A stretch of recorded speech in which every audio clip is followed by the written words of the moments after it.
মৌসুম শুরু হয়েছে। এখন ডেঙ্গু রোগীও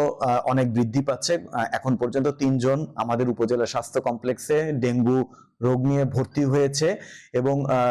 এই সিজনে যেহেতু এখন মনসুন সিজন শুরু হচ্ছে, এই সিজনে প্রতি বছরই আমরা ডেঙ্গু রোগের প্রকোপটা বেড়ে যায়, যেহেতু মোংলাতে অনেকগুলি খাল মানে আটকানো অবস্থায় আছে, পানির একটা বদ্ধ অবস্থা এবং অনেক জায়গায় ড্রেন নাই, যে কারণে জমে থাকা পানিতে এই ডেঙ্গু মশার প্রকোপটা বেশি হয় বিধায় মোংলায় গত কয়েক বছরে আমরা দেখতে পাচ্ছি ডেঙ্গু রোগের রোগীর সংখ্যা ক্রমাগত বৃদ্ধি পাচ্ছে। তো তারই অংশ হিসেবে আজকে আমরা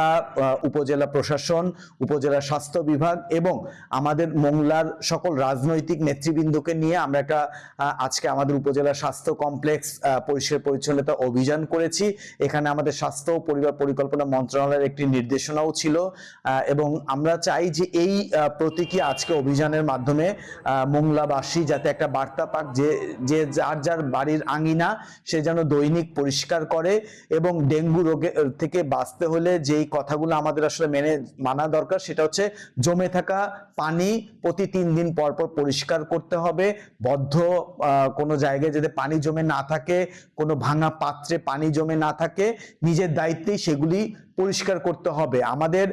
মোংলার মানুষ অনেকটাই সচেতন গত কয়েক বছরে, তারপরও আমি মোংলাবাসীর কাছে বিনীত অনুরোধ করব যে আপনারা আপনাদের বাড়ির আশপাশ প্রতিনিয়ত পরিষ্কার রাখবেন এবং ঘুমানোর সময় বিশেষ করে দিনের বেলা এবং রাতের বেলায় মশারি টানিয়ে ঘুমাবেন এবং জ্বর হলে সঙ্গে সঙ্গে আমাদের উপজেলা স্বাস্থ্য কমপ্লেক্সে চলে আসবেন এবং এখান থেকে সেবা নেবেন।